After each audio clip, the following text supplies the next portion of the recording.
Hello there, my name is Linda, also known as Tortagialla around the internet, and I love creative journaling and all things stationery. And today I wanted to share a look into the Moleskine 18-month daily diary slash planner. From looking at the website, this seems to be only offered in this large size, 13 by 21 centimeters, either in the hardcover or softcover. And since we are well into 2024 right now, this is a 2023 to 2024 18-month diary planner, so it's heavily discounted on the official Moleskine website. So I purchased it because I realized that this is actually the thickest Moleskine notebook offered in terms of the number of pages. There are so many videos about the Moleskine Expanded, which is 400 pages, and granted, those are, blank pages.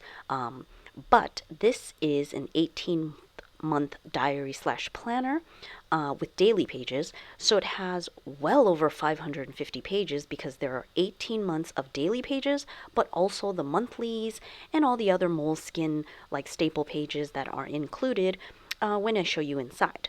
So if you are into journaling and also love chunky notebooks, which I personally am very fond of, this really seems almost like a challenge calling out to me. I want to fill up this chunky notebook and see how much chunkier it can get and if it holds up to adding materials into it over time and with the wear and tear.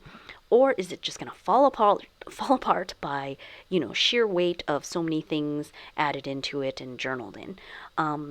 I have a feeling that it will just be very satisfying to fill up this notebook that is so chunky with so many pages, using it like a creative journal.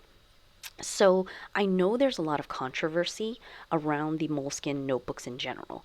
People seem to say that there is declining quality over the years, and of course the paper is very thin. It's 70 GSM paper.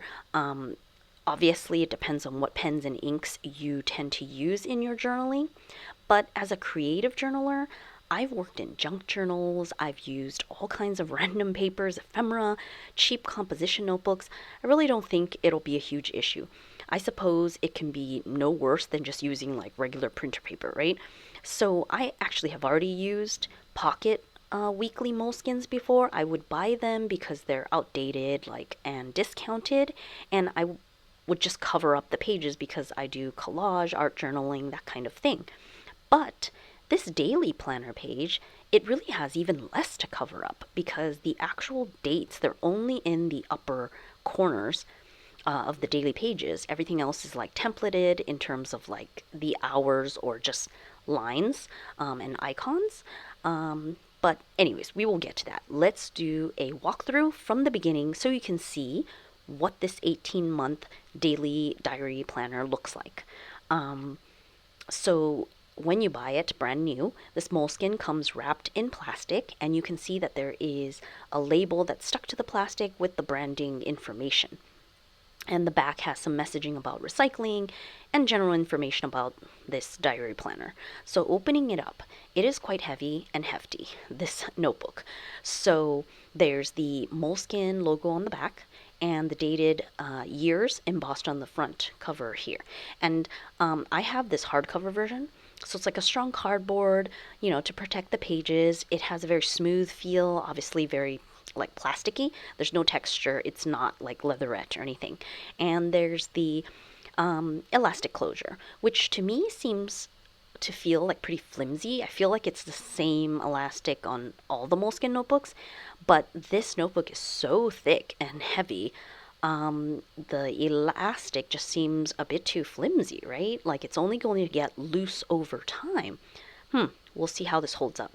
And measuring the thickness of this notebook, it's around 3 centimeters thick, very substantial. I can't imagine someone like actually carrying this with them everywhere because it's really heavy. But like I can think of it as something that you would set on your desk, and just have it open always to the daily page and just use it in that way. So opening it up, There is a Moleskine logo branding on the inside cover, left side, and immediately there is the "in case of loss, please return to" page that is in every Moleskine. And then the next page has their manifesto written up on the left-hand side and the opening title page of this diary planner. The paper's like a creamy colors, 70 GSM. And let's see, the next page you have on the right-hand side the personal information page, sort of like all the 411 kind of things you can fill in. Some people don't fill this in because they don't want all the personal information, so it's up to you how you use that. And then it goes straight into the 2023 yearly, like year at a glance on 2 pages. So there's a lot of extra white space under to write notes. Then you have all the month on one page, like monthlies, all 6 months of 2023. And then it jumps into the 2024 year at a glance page, but it's only on 1 page and there's no extra space. And then it has 2025, so I guess you could look ahead. And then it has all the monthlies of 2024.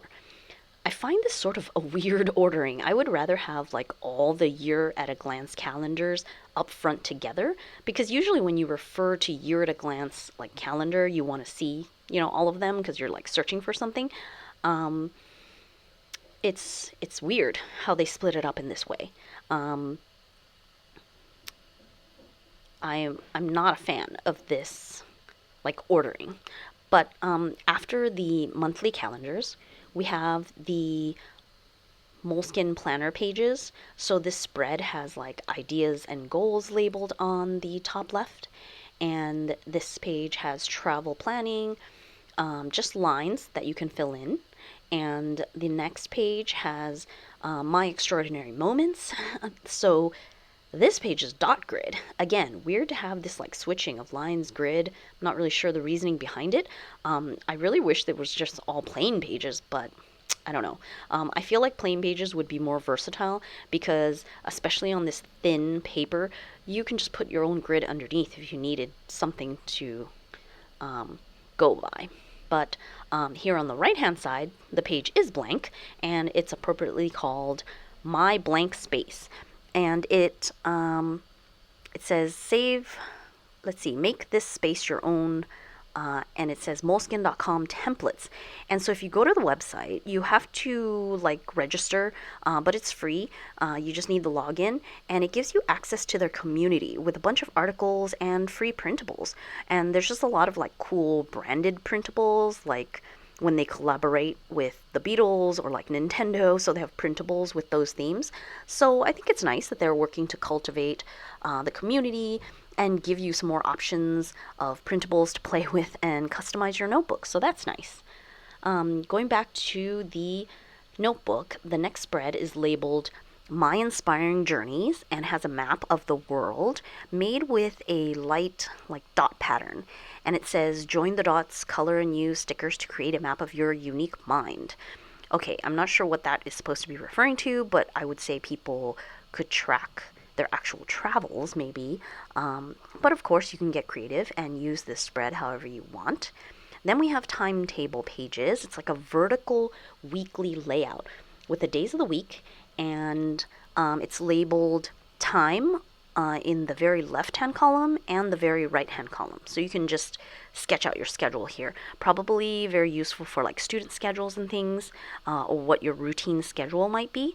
You get 2 spreads of this, so you have 2 versions of the timetable. Then we have a blank page with the ruler printed on the left edge. This is pretty standard in the Moleskine planners. And you have the title page before getting into the daily diary pages. So you can see that down here there's a legend for like the moon phases that you will see on every daily page.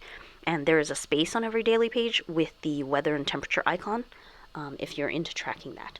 So basically we head right into the 18 months of daily pages after this. It starts with July 1st, 2023, and goes all the way to the end of 2024. All in a row, like all the daily pages. There's no in-between extra pages of any sort whatsoever. And I want to note that straight away, it is a little bit weird because the dates on top, they just have the day of the week, the month, and the number of the date, right? But the year is not written.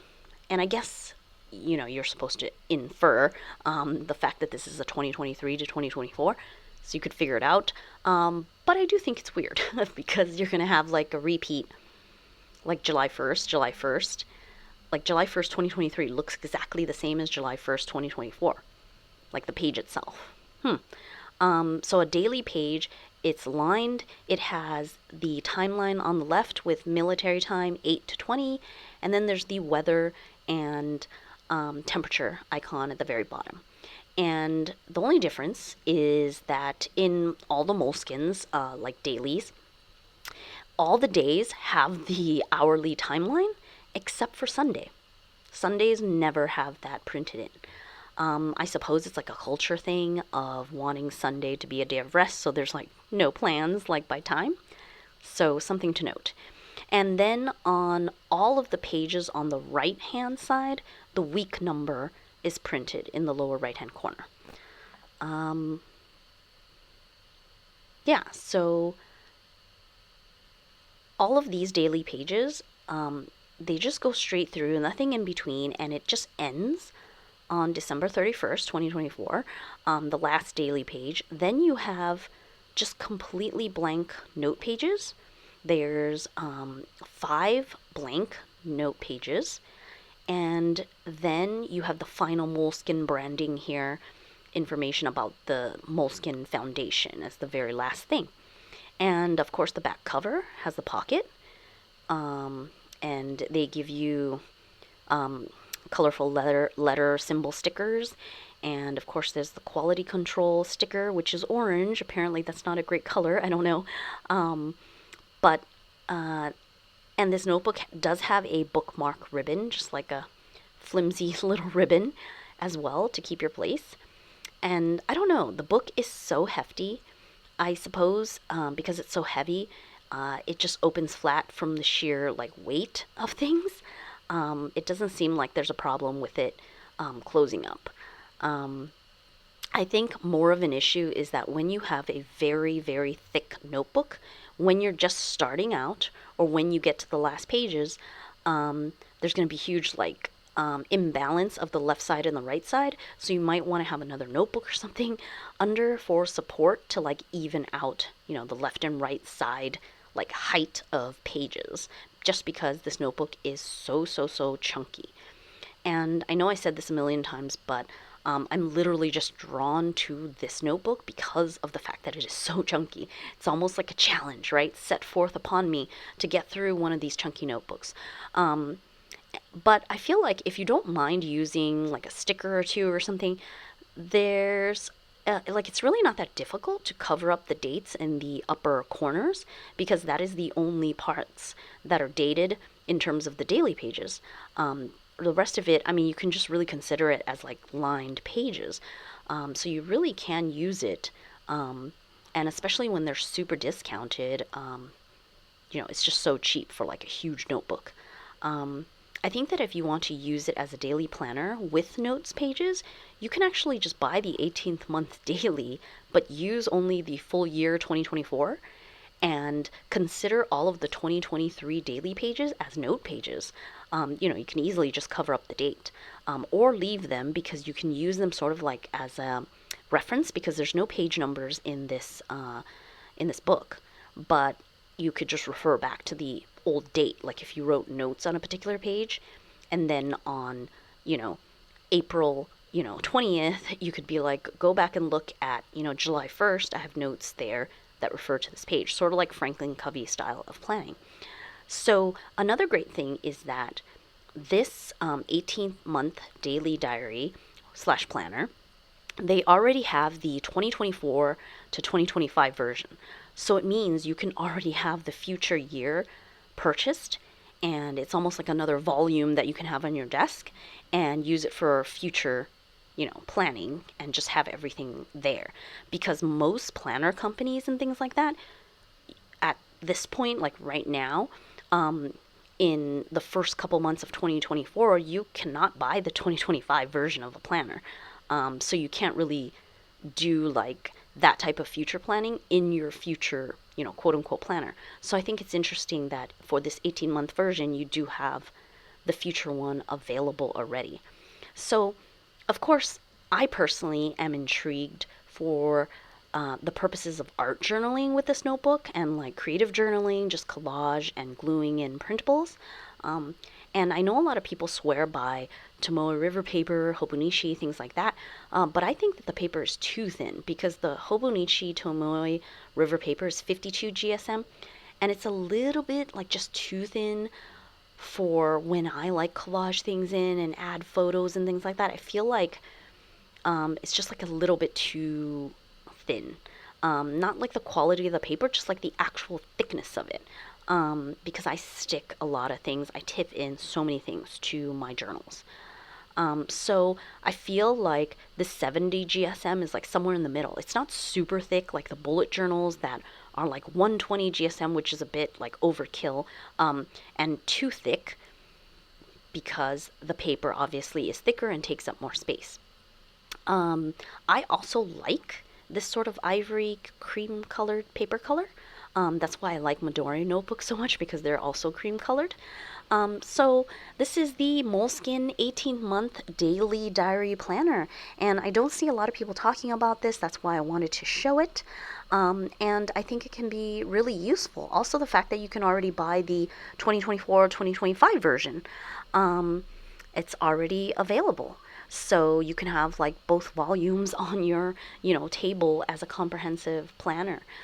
So let me know what you think. Are you into Moleskines, or are you like a Moleskine, sort of hater because you think that the quality just doesn't match up to the pricing? Granted, I never really buy Moleskines at full price. There's always sales, and if you buy the older versions, of course, they're outdated, so there's like generally huge discounts, and you can search for them in discounted shops. So be on the lookout if you want to try a Moleskine notebook. I will definitely come back and share updates of how I journal in this chunky notebook. So subscribe if you want to see more. And I would really appreciate your likes and comments down below. It really helps me here on YouTube. And if you would like to support me directly, I am a graphic designer. I design digital printables for journaling and paper crafting. I'm building my community on Ko-fi, so you can support me there by signing up for the membership to get printable downloads, or just drop me a one-time tip. I post there every Friday, so check out the link in the description below if you are interested. And I also have a blog at tortagialla.com. I've been posting there free printables for years and years, so you can just go out there and check out and download some things to try out. I really appreciate you watching this video and supporting me. Thank you again, and until next time, bye-bye.